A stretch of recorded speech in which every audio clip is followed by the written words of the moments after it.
en Cuba, los vasos comunicantes que tiene Cuba con Venezuela, Cuba con Colombia, Cuba con el proceso de paz de Colombia. ¿Qué pasa si cae el régimen en Cuba? ¿Cómo están hoy las cosas en Cuba? Este es un informe especial de Azuri Chamá, Marcos Morín, Diana Mateus y Juan Camilo Celi. La situación en Cuba, Juan Camilo. Juan, empecemos entonces. Durante 66 años de revolución, Cuba ha vivido una turbulencia social y económica que ha visto pasar momentos tan tensos como la crisis de los misiles, la caída de la Unión Soviética y la muerte, por supuesto, de su insignia, Fidel Castro. Pronto seré ya como todos los demás. A todos nos llegará nuestro turno, pero quedarán las ideas. La promesa de la prosperidad de la mano del socialismo y la emancipación de Estados Unidos, que se empezó a extender por todo el continente en el siglo XX, con los años fue un cáncer que desde dentro acabó con la economía de la isla, como lo explica Pavel Vidal, quien habló con nosotros. Él es profesor cubano de la Universidad Javeriana de Cali y doctor en economía. Y el monopolio y la propiedad estatal sobre la mayoría de las industrias, pues abandonaron ese modelo hace mucho tiempo. Incluso China y Vietnam, que son los que quedan como más cercanos, han liberalizado sus economías. El gobierno cubano se ha opuesto a ese tipo de reformas y eso ha empobrecido al país. Hoy la presión que tiene al borde del colapso a Cuba tiene nombre y apellido: Donald Trump, pero antes es pertinente evaluar qué papel han jugado sus vecinos latinoamericanos, que de una u otra manera han sostenido y hasta patrocinado el declive cubano. Y precisamente en esta historia latinoamericana de las últimas décadas, pues hay evidencias de ires y venires, de simpatías y apoyos al régimen cubano. Nicaragua, Venezuela y Bolivia, podemos decir, han firmado un tratado de fidelidad y lealtad absoluta en las últimas décadas. Bueno, aunque el caso boliviano le representa un cambio. Venezuela, al corte de hoy, digamos que es un capítulo aparte, pero en materia de ayudas, la lista entonces se ha reducido en la práctica estos últimos días a México y a Chile.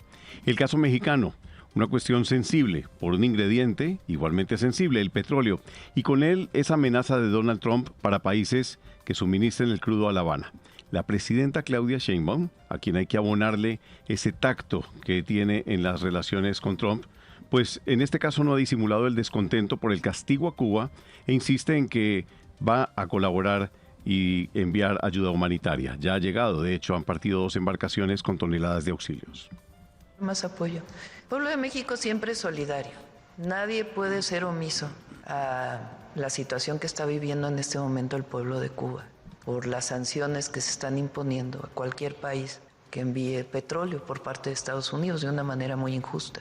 Entonces vamos a ayudar al pueblo de Cuba como siempre se ha ayudado en cualquier momento a pueblos que lo necesitan. Esa es la esencia del pueblo de México. Y en el caso de Chile, la cuestión es bien particular. Este país tiene muy próxima una transición de gobierno. Se va Gabriel Boric, ideológicamente más cercano a Cuba, y llega José Antonio Kast, para quien la isla está literalmente bajo una dictadura que no merece apoyo. Esta es la voz del canciller chileno. Yo no estoy de acuerdo en darle una ayuda económica directa a un gobierno que ha generado una dictadura por más de 60 años y que ha puesto al pueblo cubano en una situación muy desmedrada. Lo resumimos así: Chile sí envía ayuda humanitaria a Cuba, pero a través de la UNICEF. Un apoyo, pero solamente moral, desde Colombia, Uruguay y Brasil. Si hay un país con el que Cuba generó una relación de simbiosis, definitivamente hay que decir hoy es Venezuela. Aunque en los años 60 Venezuela se distanció del régimen castrista a tal punto de ser uno de los países que logró la expulsión de Cuba en la OEA en los años 60, la relación con la isla cambió radicalmente a la llegada del poder de Hugo Chávez en 1999 con la firma de acuerdos en materia de petróleo, misiones médicas y deportivas que generaron una dependencia de La Habana de los recursos que le enviaba a Venezuela para su sostenimiento. Escuchemos precisamente a Hugo Chávez en la primera visita que hizo a La Habana. Primera vez que vengo físicamente, porque en Sueños a Cuba vinimos muchas veces los jóvenes latinoamericanos. En Sueños a Cuba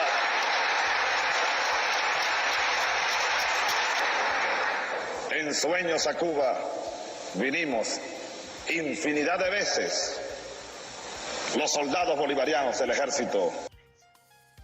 Con la llegada de Nicolás Maduro al poder en 2013 en Venezuela, aumentó mucho más la ayuda de Caracas al régimen de la isla, a tal punto de enviarse más de 100.000 barriles diarios de petróleo a Cuba, además de la notoria presencia militar del régimen castrista dentro de las Fuerzas Armadas venezolanas y de los anillos de seguridad de Nicolás Maduro. Escuchemos justamente a Nicolás Maduro siendo entrevistado por María Elvira Salazar cuando negaba la presencia militar cubana en Venezuela. Venezolano hay 40.000 médicos cubanos, lo que sí hay es médicos. No, yo no estoy hablando de la parte social. Beisbolistas, sí, deportistas, entrenadores de béisbol, de fútbol, eso sí hay bastante, bailarines, bailarinas, actores de teatro, artistas, eso es lo que hay aquí, militares no hay. Luego de los acontecimientos del pasado 3 de enero que generaron la captura de Maduro, la isla cayó en desgracia, ya que no solamente quedó en evidencia que el aparato de seguridad del exmandatario venezolano estaba compuesto por cubanos, 32 de ellos muertos durante la acción de Estados Unidos en Caracas, sino también la suspensión del envío de petróleo a Cuba, que ha venido originando una gravísima crisis de una magnitud sin precedentes en la isla comunista. Y es que sin duda la captura de Nicolás Maduro abrió las puertas para buscar un cambio en Cuba, un cambio promovido por el gobierno de Donald Trump, que el pasado mes de enero ya estaba buscando personas dentro del régimen que puedan ayudar a lograr un cambio en la isla antes de fin de año.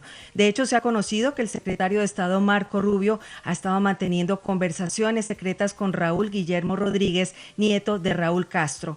El propio presidente Trump ha dejado en claro que la dictadura nunca había estado tan frágil por la pérdida de un benefactor vital como lo era Maduro por la falta de petróleo procedente de Venezuela.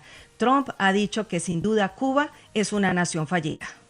Cuba is right now a failed nation.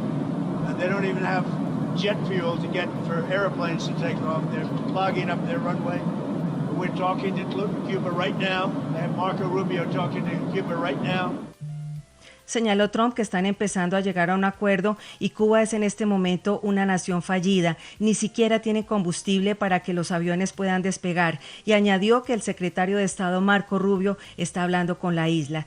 Mientras tanto, congresistas cubanoamericanos como María Elvira Salazar, Mario Díaz Balart y Carlos Jiménez, quien nació en La Habana, pidieron al presidente Donald Trump aplicar una política de cero tolerancia y máxima presión contra el régimen de Cuba. Así lo señala el senador Carlos Jiménez. Yo quiero parar todo, así que no tengan nada, ningún tipo de vuelo, ningún tipo de remesas para Cuba. Yo sé que va a ser difícil, pero al final el paciente va a sobrevivir. El paciente es Cuba. Hoy la situación no podría ser más crítica. Como en Venezuela, no hay medicinas para tratar enfermedades graves y los cubanos, ante la imposibilidad de cruzar una frontera para conseguir medicamentos en países vecinos, deben recurrir al mercado negro, como relata un docente en La Habana que habló con la FM y pidió no ser identificado. Podemos hablar del Zika, del dengue, chikungunya, que amerita tener cuidados y amerita tener medicinas para aliviar el dolor. Y esas medicinas no existen, o es decir, hay que comprarlas en el mercado negro a altos precios. Hace más de 50 años el gobierno le da a cada ciudadano la llamada libreta, una lista de productos básicos que pueden reclamar al mes por hasta 12% del valor real de los bienes, pero cada vez hay menos productos disponibles y la gente tiene que acudir a los mercados privados. Ya no es el ciclo normal que antes tenía. La gente tiene que ir a las llamadas tiendas MIPYME, que son precios mucho más altos porque casi todos los productos son importados. Una cubeta de huevos, por ejemplo, en las MIPYMES puede costar hasta 550,000 pesos colombianos, mientras que el salario mensual de jubilación tiene un tope de 610,000 pesos. La esperanza de recuperar Cuba, un país que vio nacer a José Martí, Celia Cruz, Alejo Carpentier, Silvio Rodríguez y Andy García, nunca se ha sentido tan real. La FM, periodismo para todos.